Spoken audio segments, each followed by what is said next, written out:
হরে কৃষ্ণ বন্ধুগণ, আপনারাও কি সমস্ত পাপের থেকে মুক্তি পেতে চান? তাহলে আষাঢ় মাসের কৃষ্ণপক্ষিয়া এই যোগিনী একাদশী ব্রত মাহাত্ম্য এমন পূর্ণ প্রদায়িনী যে একবার পাঠ বা শ্রবণেই সমস্ত পাপের মুক্তি অতি সহজে হয়ে যায়। তাই চলুন আমরা এই যোগিনী একাদশী ব্রত মাহাত্ম্য পাঠ বা শ্রবণ করি। এই যোগিনী একাদশী ব্রত কবে পালন করবেন? আগামী 26শে আষাঢ় 11ই জুলাই শনিবার সবাই আমরা নিঃস্বার্থ সম্প্রদায় এবং গোস্বামী মতে এই একাদশীর উপবাস আমরা সবাই পালন করব।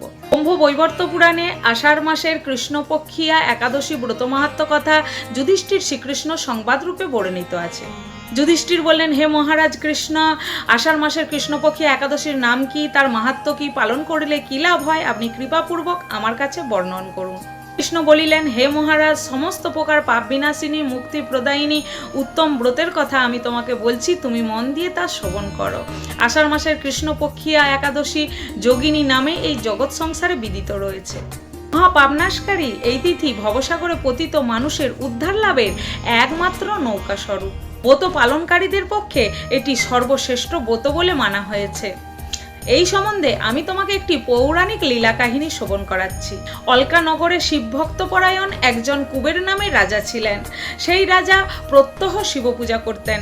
তার একজন হেমমালী নামে মালী ছিলেন। সেই মালী মানস সরোবর থেকে প্রত্যেক দিন পুষ্প তুলে ওই রাজা কুবেরকে প্রদান করতেন। বিশালাক্ষী নামে হেমমালীর একজন সুন্দর ও রূপবতী স্ত্রী ছিল। হেমমালী তার স্ত্রীর প্রতি অত্যন্ত কামাসক্ত ছিল। একদিন সে তার সুন্দরী পত্নীর প্রতি কামাসক্ত হয়ে পড়ল। রাজভবনে যাওয়ার কথা সে ভুলেই গেল। এদিকে 2 প্রহর অতিক্রান্ত হলো। রাজা পুষ্প না পেয়ে অত্যন্ত ক্রুদ্ধ হলো এবং হেমমালীর বিলম্বের কারণ জানার জন্য তিনি হেমমালীর গৃহে দূত প্রেরণ করল। সে রাজাকে বলল, হেমমালী তার সুন্দরী স্ত্রীর সঙ্গে কামরতিতে মত্ত হয়ে আছে। রাজা এই কথা শুনে ক্রুদ্ধ হয়ে ওই দূতকে বলল, যাও এক্ষুনি হেমমালীকে আমার কাছে নিয়ে এসে হাজির করো। হেমমালী কুবের রাজাকে পুজোর জন্য পুষ্প চয়ন করে দিতে পারেনি, দেরি হয়ে গেছে এই কথা ভেবেই ভয়ে কাঁপতে কাঁপতে স্নান না করেই যে অবস্থাতেই ছিল সেই অবস্থাতেই রাজার কাছে এসে হাজির হলো। তাকে দেখা মাত্রই রাজা চোখ রাঙিয়ে বলতে লাগলেন, রে দুরাচারী মহাপাপী, দেবপূজার পুষ্প আনতে তুই বিলম্ব করেছিস? যা, তোকে অভিশাপ দিলাম, তুই শ্বেতকুষ্ঠ রোগে ভুগতে থাকবে। যা, তোর সুন্দরী রূপবতী স্ত্রীর সঙ্গে তোর চির বিয়োগ হয়ে যাক। যা, এই স্থান থেকে এক্ষুনি অধোগতি লাভ কর।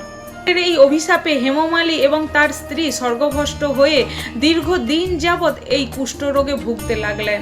শীত গ্রীষ্ম কখনোই তার মনে বিন্দুমাত্র শান্তি ছিল না। রোগের জ্বালায় দিন রাত তিনি ভয়ঙ্কর কষ্ট ভোগ করতেছিলেন।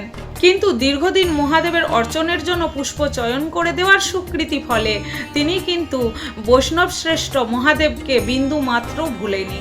সর্বদাই তিনি পরম বৈষ্ণব শিবের স্মরণ করতেন।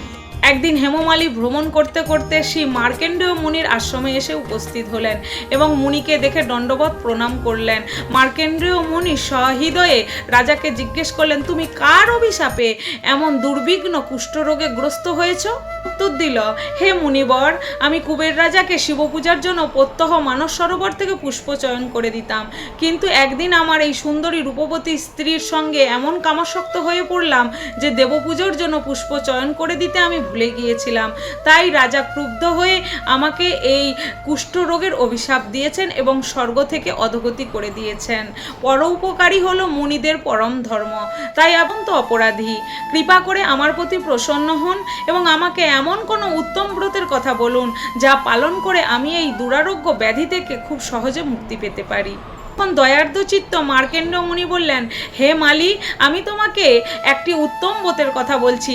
আষাঢ় মাসের কৃষ্ণপক্ষিয়া যোগিনী একাদশী ব্রত যদি তুমি নিষ্ঠাভক্তি সহকারে পালন করতে পারো, তাহলে ওই ব্রতের পূর্ণ প্রভাবে তুমি এই দুরারোগ্য ব্যাধি থেকে অতি সহজে মুক্তি লাভ করতে পারবে। কৃষ্ণ বললেন, ঋষির উপদেশ শ্রবণ করে হেমমালী মার্কেন্ড মুনিকে প্রণাম জানালেন এবং ঋষির আদেশ মতো সপত্নী মিলে এই আষাঢ় মাসের কৃষ্ণপক্ষিয়া যোগিনী একাদশী নিষ্ঠা ভক্তি সহকারে পালন করলেন এবং সেই একাদশীর ব্রতের পূর্ণ প্রভাবে তার সমস্ত দুরারোগ্য ব্যাধি ঘুচে গেল এবং সুন্দরী স্ত্রীর সঙ্গে পুনরায় সুন্দরভাবে দিন যাপন করতে লাগলো। হে মহারাজ যুধিষ্ঠির, আমি আপনার কাছে একটি পরম পুণ্যপ্রদায়িনী ব্রতের কথা কথা বললাম। এই ব্রত পালনে বাড়িতে বসেই অতি সহজে ৮৮,০০০ ব্রাহ্মণকে ভোজনের ফল লাভ করা যায়। ব্যক্তি এই মহাপাপ বিনাশকারী পুণ্যফল প্রদায়িনী একাদশীর ব্রতকথা ভক্তি সহকারে পাঠ বা শ্রবণ করে, তার সমস্ত পাপের মুক্তি হয়ে যায় এবং সে ভগবানের পাদপদ্ম লাভ করে। হরে কৃষ্ণ বন্ধুগণ, দেখলেন এই যোগিনী একাদশীর কতই না মাহাত্ম্য।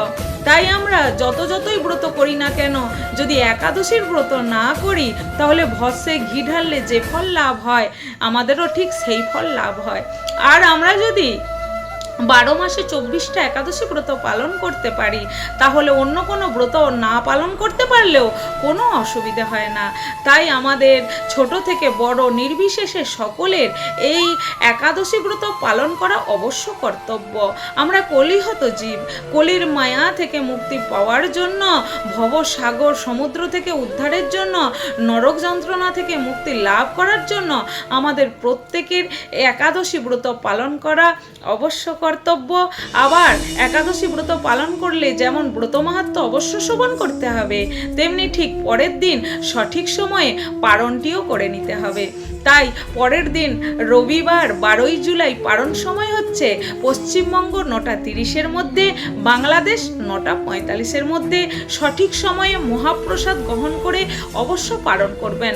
আবার অনেকের বাড়িতে হয়তো মহাপ্রসাদ থাকে না, তারা ভগবানের চরণে যে তুলসী নিবেদন করেন সেই তুলসী রেখে দেবেন। সেই প্রসাদী তুলসী জল দিয়েও যদি গ্রহণ করতে পারেন, তাহলেও সেটা পারণ হয়ে যাবে। হরে কৃষ্ণ। আজকের ভিডিওটি এতটুকুই। আবার দেখা হবে ঠিক পরের ভিডিওতে। ততক্ষণ পর্যন্ত আপনারা ভালো থাকুন, সুস্থ থাকুন। হরে কৃষ্ণ।